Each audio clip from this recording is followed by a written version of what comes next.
We are ANN, and this is Planet Talk. We have been sailing high astrological seas for quite a while now. The social upheaval and positive social change, but also the reaction against social change, the digging in of certain elements that want to preserve power, all of that got stirred up by the Uranus-Pluto square, which started back in 2008 and wrapped up toward the end of 2020.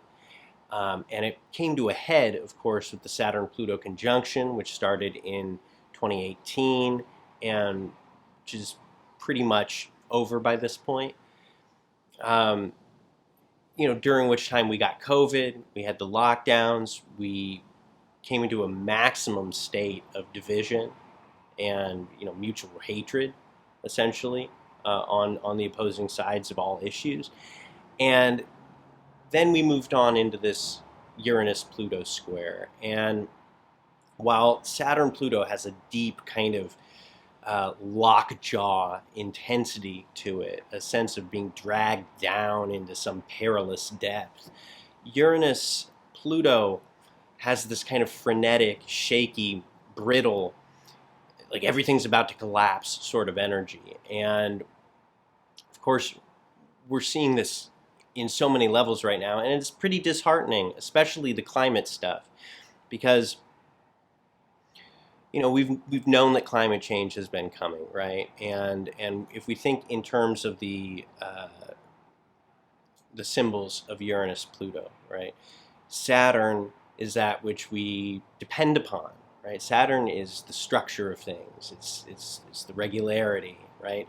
And for all of human history that's recorded anyway, the climate has been pretty dependable. Right? It's done its thing regularly. The seasons turn, every once in a while. It'll be a wetter season than others. We might have a big flood some year, but generally, climate holds steady, right? Now that ain't true anymore, and we've known that it was coming, but now it really feels like it has arrived full force this summer, with some of the worst fires yet recorded, the hottest days ever recorded. We're now approaching 3 degrees Celsius of warming globally. A record amount of ice cap meltage in one day recently was recorded. And then very frighteningly, there's this current system in the Atlantic which moves warm water up from the tropics toward the Arctic, where it hits cold water. And this whole current system drives the climate for like half the world, and it's looking unstable now. And if that collapses, who knows what could happen?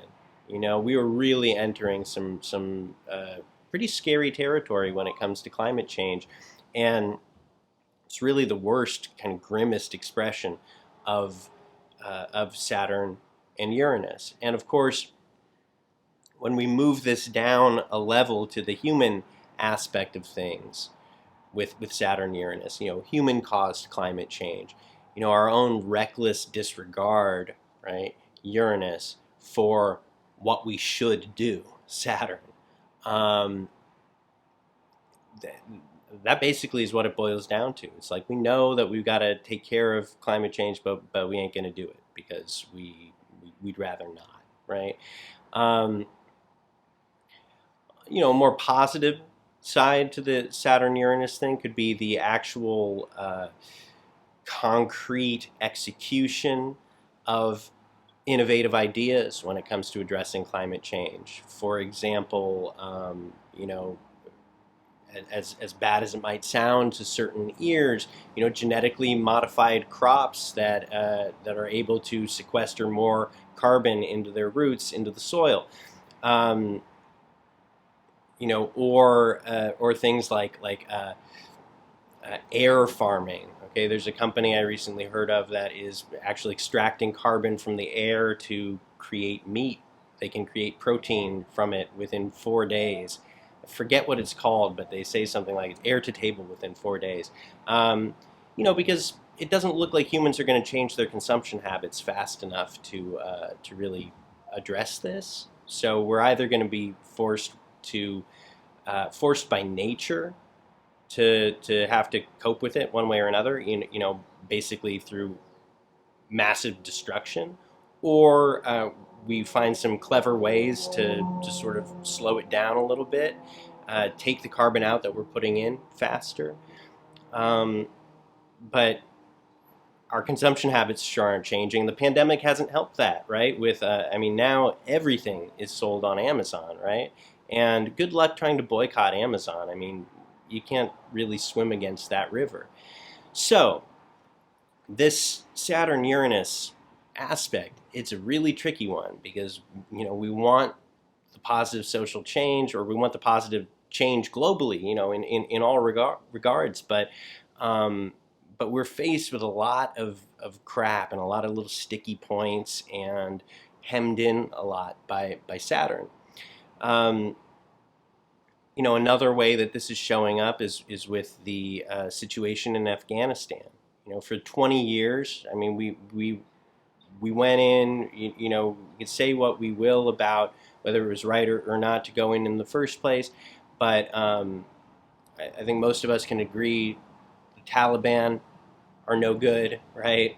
But for the last 20 years, basically, we went into a situation that we created, and we've been kind of holding it up like this, and then the time came to leave, and boom, the whole thing fell down, and lickety-split, here are the Taliban.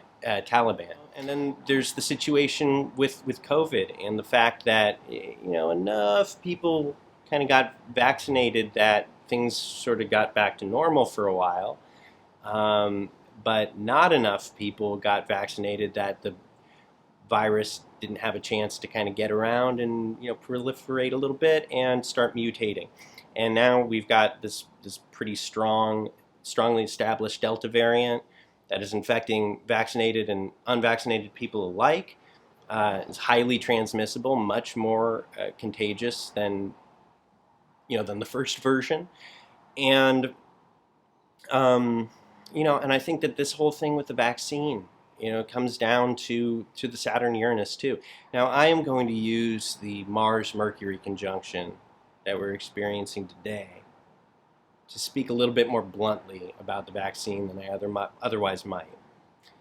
Now, if you're not yet vaccinated, please, I beg you, go get the vaccine. This is serious business, and the vaccine is not just about my body. It's not just about your body.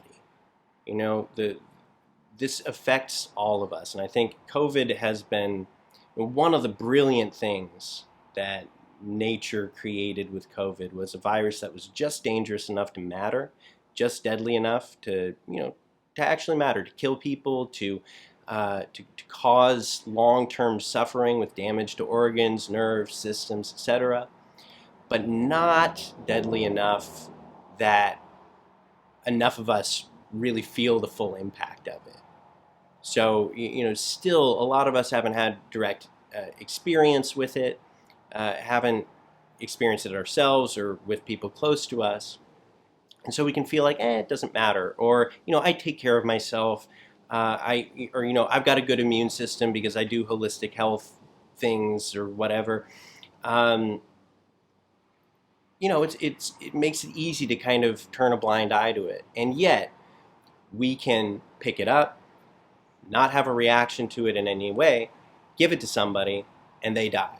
Or they lose their sense of smell, long-term, perhaps permanently. Or they have a crazy brain fog situation that plagues them for months or maybe years. Or kidney failure, or whatever. There's so many weird complications that come up with COVID. And I just think that it is the responsible thing to do. And this is one of the things that the Saturn-Uranus square really faces us with, is what is the price of freedom? We're very concerned, and I understand the concern, I really do. I understand the concern that we don't want the government, insisting that we get vaccinated, or saying you cannot enter this or that space unless you present a card. It does smack of totalitarianism, but it's not totalitarianism, right? These are special circumstances. This is a pandemic where basically, if people um, would take responsibility, for their own part in the society in which we live, for trying to stem the transmission of this virus, we wouldn't have to manifest a situation in which authorities are then dictating to us what we should do.